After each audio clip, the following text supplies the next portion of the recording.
Neste ano de 2017, o mundo evangélico celebra os 500 anos da Reforma Protestante. Foi em 1517 que Martinho Lutero fixou na porta da igreja de Wittenberg, na Alemanha, suas famosas 95 teses, dando início ao movimento que ficaria conhecido como o movimento da Reforma Protestante. E a Igreja Adventista, no programa da Escola Sabatina, resolveu trabalhar exatamente com esta temática.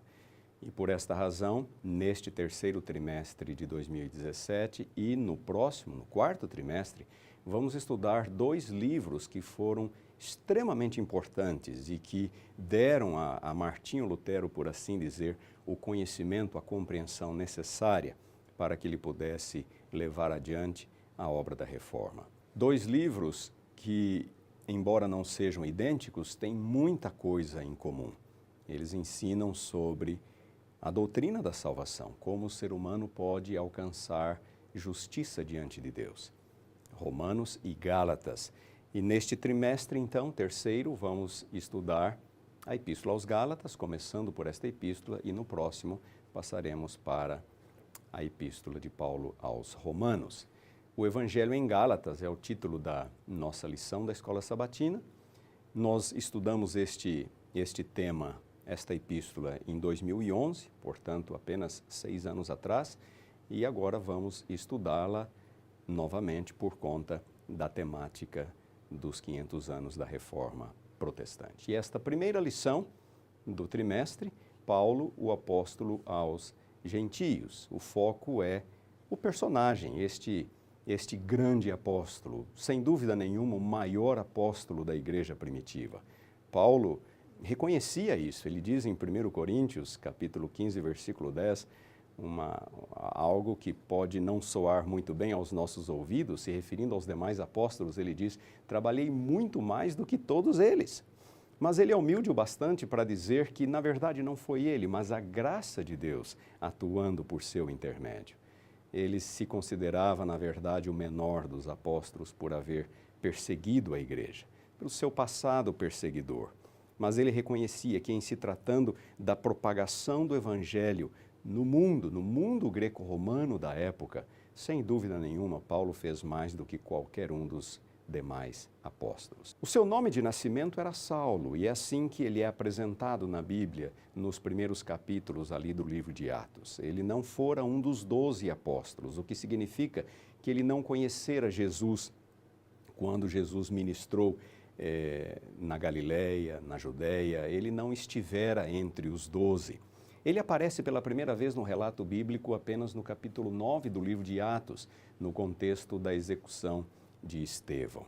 Há muitas passagens em que o apóstolo fala acerca de si mesmo, nos dando algumas informações sobre sua vida e também sobre a sua experiência com Deus, a sua experiência de conversão. Uma importante passagem é encontrada em sua carta aos Filipenses, no capítulo 3. E eu quero chamar a atenção para o versículo 5, onde ele diz: circuncidado ao 8º dia. Ele era um bom judeu e os seus pais tomaram o devido cuidado de, desde o momento de seu nascimento, fazer com que ele seguisse todas as práticas judaicas determinadas pela lei. Da linhagem de Israel significa que ele era absolutamente judeu, sem mistura alguma, hebreu de hebreus, ele também diz nesse mesmo versículo, da tribo de Benjamim. Benjamim era o mais novo dos patriarcas, dos filhos de Jacó, era considerado uma tribo de elite em Israel por haver dado o primeiro rei à nação, Saul. E Saulo, não é, recebeu esse nome exatamente em homenagem a Saul, porque o nome Saulo é a forma helenizada, ou a forma grega, por assim dizer, do nome hebraico Shaul, que era o nome do primeiro rei de Israel. Outra informação que nós encontramos no Novo Testamento acerca de Paulo, em Atos capítulo 21, versículo 39, capítulo 22, versículo 3, tem que ver com o seu local de nascimento. Paulo nascera em Tarso, que era a cidade mais importante, a capital da Cilícia, que era uma província romana. Este mapa reproduz o Império Romano no primeiro século, que ocupava todas estas regiões ao redor do Mar Mediterrâneo, a região mais sul e ocidental da Europa e todo o norte da África. Aqui está a Palestina, com Jerusalém, e aqui está a província da Cilícia. Esta parte corresponde à moderna Turquia. A Cilícia ficava na região sudeste do que hoje é a moderna Turquia, e aqui estava a cidade de Tarso. Foi aqui que Paulo nasceu. O que significa dizer que Paulo, embora sendo judeu, nascera no mundo greco-romano. Paulo era um judeu da diáspora ou da dispersão. É uma expressão que é utilizada na Bíblia, era utilizada na Antiguidade para descrever os judeus que nasciam ou que viviam fora da Palestina. Na verdade, 60% dos judeus no primeiro século viviam no mundo greco-romano, não viviam mais na Palestina. De uma população estimada entre 8 a 10 milhões de judeus, apenas cerca de 40% deles viviam na Palestina. Paulo, portanto, era um judeu helenista, nascido em Tarso, no mundo greco-romano. Também somos informados pelo livro de Atos, capítulo 22, versículos 25 a 28, que Paulo tinha cidadania romana. Ele nascera romano. Nós encontramos esta informação ali. Por alguma razão, de alguma forma, ou o pai ou o avô do apóstolo conseguira a cidadania romana, de tal modo que quando Paulo nasceu, ele já nascera como um cidadão romano. E um cidadão romano tinha alguns importantes privilégios naquela época. Ele não pagaria alguns impostos, no caso de um julgamento, ele poderia exigir um julgamento justo, e no caso de ser executado, ele poderia ter uma morte rápida, o que significa, por exemplo, que um cidadão romano não poderia ser crucificado, que era uma morte lenta, mais um meio de tortura, na verdade, do que um meio de execução. O fato de Paulo ter cidadania romana, isso ajudou, e ele soube fazer uso deste privilégio em alguns momentos durante o seu ministério.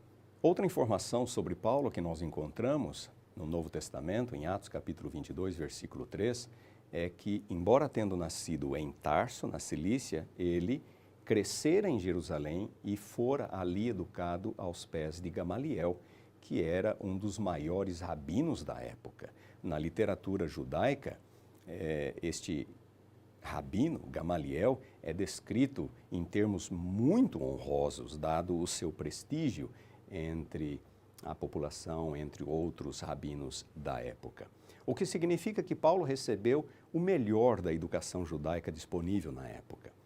E a educação judaica, no primeiro século, ou na antiguidade, estava justamente a serviço dos rabinos, e as escolas funcionavam nas sinagogas. Havia educação fundamental, que ia até os 12 ou 13 anos de idade, e em seguida apenas os alunos mais promissores continuavam, recebendo instruções mais específicas sobre os deveres e a lei judaica. E Paulo certamente foi um destes alunos. E a educação terminava ao redor dos 20 anos de idade. E Paulo, portanto, recebeu o melhor da educação judaica disponível na época. Ele era um fariseu, Filipenses capítulo 3, versículo 5, aquele texto inicial que nós lemos, que era uma das seitas mais rigorosas do judaísmo. Os fariseus eram excessivamente preocupados com purificação cerimonial. Interessante que Deus exigira ou dera certas leis de purificação para os sacerdotes, mas os fariseus raciocinavam assim: se estas leis são importantes para os sacerdotes, então elas são importantes para nós também. E eles se submetiam quase que a todo o ritual de purificação destinado aos sacerdotes. A outra característica dos fariseus era a obediência. Eles eram extremamente obedientes, rigorosos nos mínimos detalhes da lei. Eles faziam questão de obedecer, de dar o dízimo mesmo de pequeninas plantas, às vezes, que eles cultivassem em seu quintal. Uma informação importante sobre Paulo é que ele não conhecia Jesus. E aqui surge a pergunta: como pode Paulo ter crescido em Jerusalém, ser educado por Gamaliel e não ter conhecido a Jesus? Uma possibilidade é a de que Paulo tenha completado os seus estudos rabínicos ao redor dos 20 anos de idade, um pouco antes de Jesus entrar em cena, um pouco antes de Jesus iniciar o seu ministério na Palestina. E então, Paulo pode ter retornado para Tarso, na Cilícia, onde ele recebeu sua educação secular. Porque nós temos algumas pistas em seus escritos de que Paulo era versado em algumas disciplinas seculares, como retórica, direito e filosofia. A linguagem de Paulo nos permite chegar a esta conclusão. E como Tarso era um centro universitário, um centro de algumas escolas filosóficas no primeiro século, é bem provável que Paulo então tenha se deslocado de Jerusalém para Tarso para receber sua educação secular exatamente durante o ministério de Jesus. E no ano 34, que foi quando Estevão morreu, ali Paulo já estava de volta em Jerusalém. E é no contexto exatamente do apedrejamento de Estevão, do julgamento e da execução de Estevão, que nós nos deparamos com Paulo pela primeira vez. Naquele momento, logo que Paulo aparece em cena, ele é um inimigo da fé cristã, é um opositor. E o grande problema para os judeus da época, especialmente para Paulo, tinha que ver com a messianidade de Jesus. É Jesus o Messias? Os judeus achavam impossível que Jesus fosse o Messias, especialmente por causa de Deuteronômio capítulo 21, versículo 23, que diz: maldito todo aquele que for pendurado no madeiro. Jesus morrera no madeiro. Como pode Jesus ser ao mesmo tempo o Messias, o escolhido de Deus e o maldito de Deus? Para os judeus era uma contradição de termos, Jesus ser o Messias. Outro ponto tinha que ver com o aparente desprezo de Jesus para com o templo e a lei. Na verdade, esta era uma interpretação muito equivocada. Jesus foi contra o mau uso do templo. Jesus era contra o mau uso da lei. Para os judeus, porém, parece que Jesus estava afrontando aquilo que havia de mais sagrado no judaísmo. E, portanto, para Paulo, em seu zelo, Jesus não deveria, na verdade, ser considerado um herege, e por conta disto, a sua execução, a sua morte, fora merecida. E é por isto que Paulo não podia suportar que as pessoas, que seus conterrâneos, como Estevão e outros, pudessem ser seguidores de Jesus. Estevão era um líder na sua comunidade e por isso Paulo liderou a execução de Estevão. E em seguida se tornou um perseguidor da igreja. Para ele, o judaísmo precisava ser purificado desta heresia deletéria, danosa, não é? Que ia contra, na sua opinião, os pilares da fé judaica. E então, o texto Atos 9 diz que Paulo vai ao sumo sacerdote e pede a ele cartas para que ele pudesse ir às sinagogas de Damasco. Como eu disse, havia judeus espalhados por todo o mundo greco-romano. Damasco era uma importante cidade que ficava ao norte da Palestina. E no momento em que Paulo vai ao sumo sacerdote e pede cartas para ir às sinagogas de Damasco, atrás de judeus cristãos, não é? Paulo se torna um apóstolo, um xalia. Um xalia era um apóstolo do sinédrio, um apóstolo do judaísmo. É exatamente o que Paulo se tornou no momento em que ele recebe do sumo sacerdote cartas para ir a Damasco, autorização oficial. Paulo se torna um apóstolo do judaísmo. Paulo, portanto, foi um apóstolo judeu antes de se tornar um apóstolo cristão. E ao estar se aproximando de Damasco, o improvável aconteceu, não é? Paulo tem uma visão de Cristo, Jesus o chama de modo especial para ser apóstolo aos gentios e então Paulo inicia sua carreira missionária. Ele tinha cidadania romana, o que seria um trunfo para ele. Ele falava o grego, por haver nascido no mundo greco-romano, ele era fluente em grego. Paulo conhecia a cultura greco-romana melhor do que qualquer um dos demais apóstolos, e tudo isto foi importante para que Paulo se tornasse o grande apóstolo em que ele se tornou. E um ponto que não devemos nos esquecer é a compreensão que Paulo tinha do Evangelho. Ele era um profundo conhecedor das Escrituras e a sua conversão, aquele encontro com Cristo na estrada de Damasco, permitiu com que Paulo reavaliasse inteiramente todos os seus conceitos, a sua fé, as suas crenças. E Paulo chegou a uma compreensão do Evangelho que os demais apóstolos em Jerusalém, por exemplo, não conseguiram chegar num primeiro momento. Nós encontramos algumas tensões entre Paulo e a igreja de Jerusalém, incluindo-se os apóstolos, exatamente por causa desta visão mais profunda e mais clara, mais pura, por assim dizer, do Evangelho que Paulo tinha. E ele diz na sua epístola aos Gálatas, capítulo 1, versículos 11 e 12, faço-vos, porém, saber, irmãos, que o Evangelho por mim anunciado não é segundo o homem, porque eu não recebi nem o aprendi de homem algum, mas mediante revelação de Jesus Cristo. Paulo falava com a autoridade de alguém que havia sido instruído por Deus, que havia tido revelações de Deus, um encontro especial com Deus.